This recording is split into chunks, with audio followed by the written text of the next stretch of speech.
VK news, राष्ट्र के नाम। इन सभी पर चौतरफा काम किया। सरकार ने अच्छी क्वालिटी के बीज के साथ ही किसानों को नीम coated urea, soil health card, micro irrigation जैसी सुविधाओं से भी जोड़ा।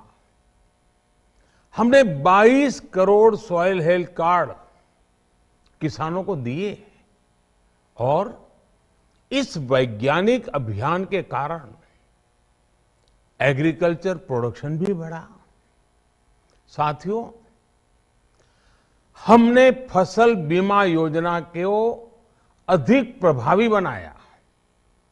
उसके दायरे में ज्यादा किसानों को लाए। आपदा के समय ज्यादा से ज्यादा किसानों को आसानी से मुआवजा मिल सके, इसके लिए भी पुराने नियम बदले। इस वजह से बीते 4 साल में 1 लाख करोड़ रुपए से अधिक का मुआवजा हमारे किसान भाई बहनों को मिला है। हम छोटे किसानों और खेत में काम करने वाले श्रमिकों तक बीमा और पेंशन की सुविधाओं को भी ले आए। छोटे किसानों की जरूरतों को पूरा करने के लिए सीधे उनके बैंक खातों में 1,62,000 करोड़ रुपए ट्रांसफर किए, सीधे उनके खाते में। साथियों, किसानों को उनकी मेहनत के बदले उपज की सही कीमत मिले, इसके लिए भी अनेक कदम उठाए गए।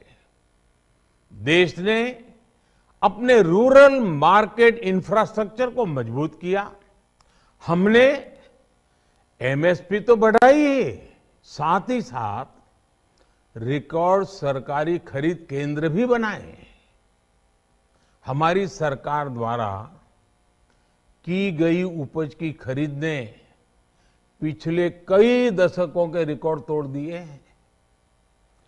देश की 1000 से ज्यादा मंडियों को ई नाम योजना से जोड़कर हमने किसानों को कहीं पर भी अपनी उपज बेचने का एक प्लेटफॉर्म दिया और इसके साथ ही देश भर की कृषि मंडियों के आधुनिकीकरण पर भी हमने करोड़ों रुपए खर्च किए।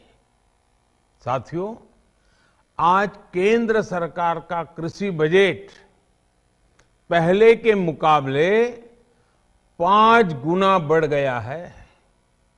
हर वर्ष 1.25 लाख करोड़ रुपए से अधिक कृषि पर खर्च किए जा रहे हैं।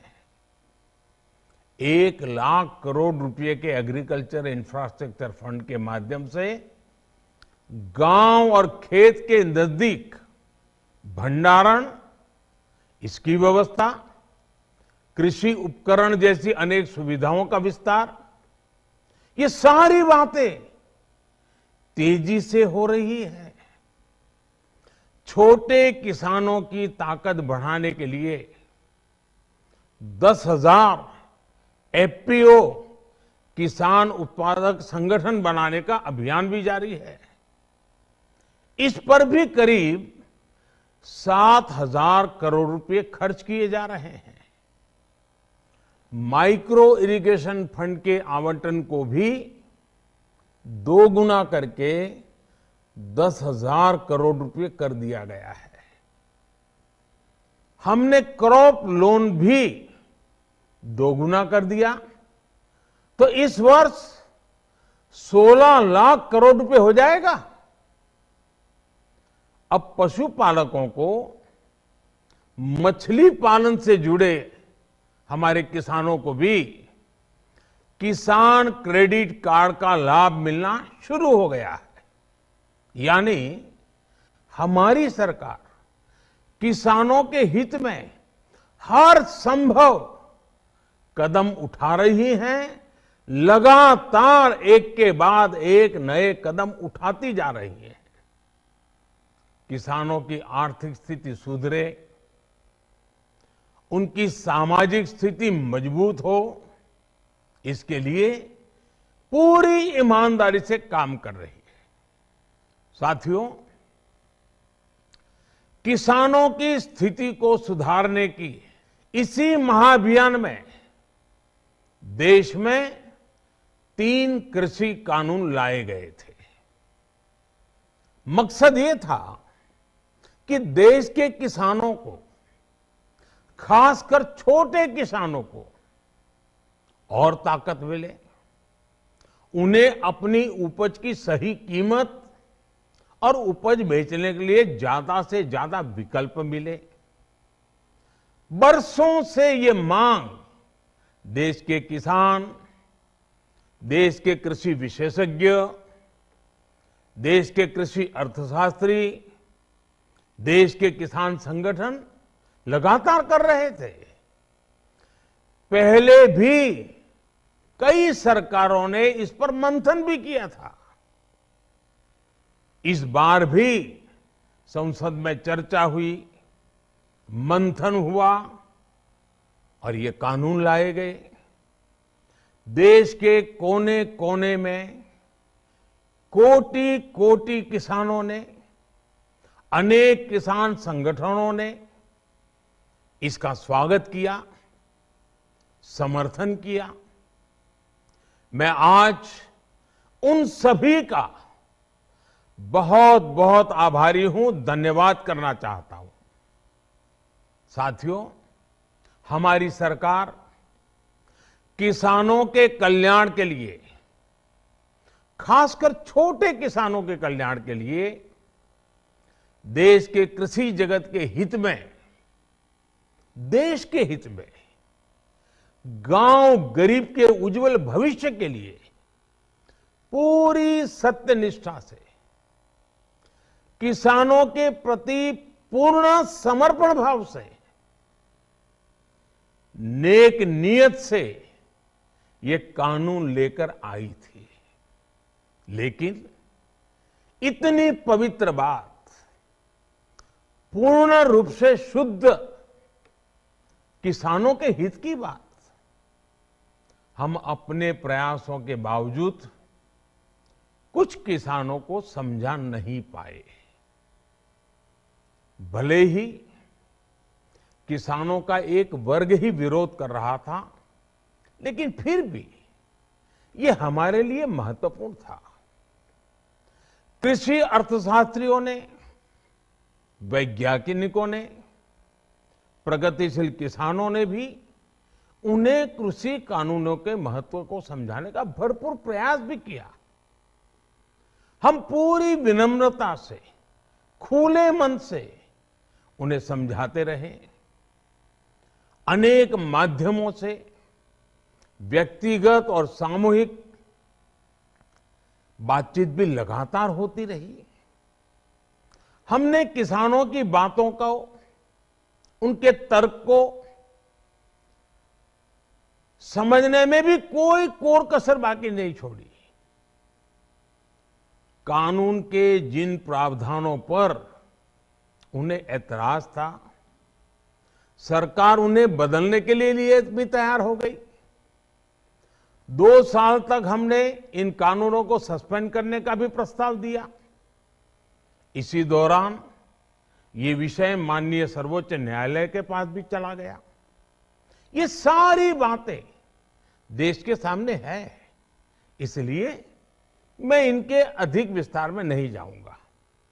साथियों, मैं आज देशवासियों से क्षमा मांगते हुए सच्चे मन से और पवित्र हृदय से कहना चाहता हूं कि शायद हमारी तपस्या में ही कोई कमी रही होगी, जिसके कारण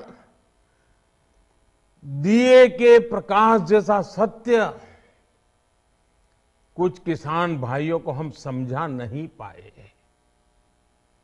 आज गुरु नानक देव जी का पवित्र प्रकाश पर्व है।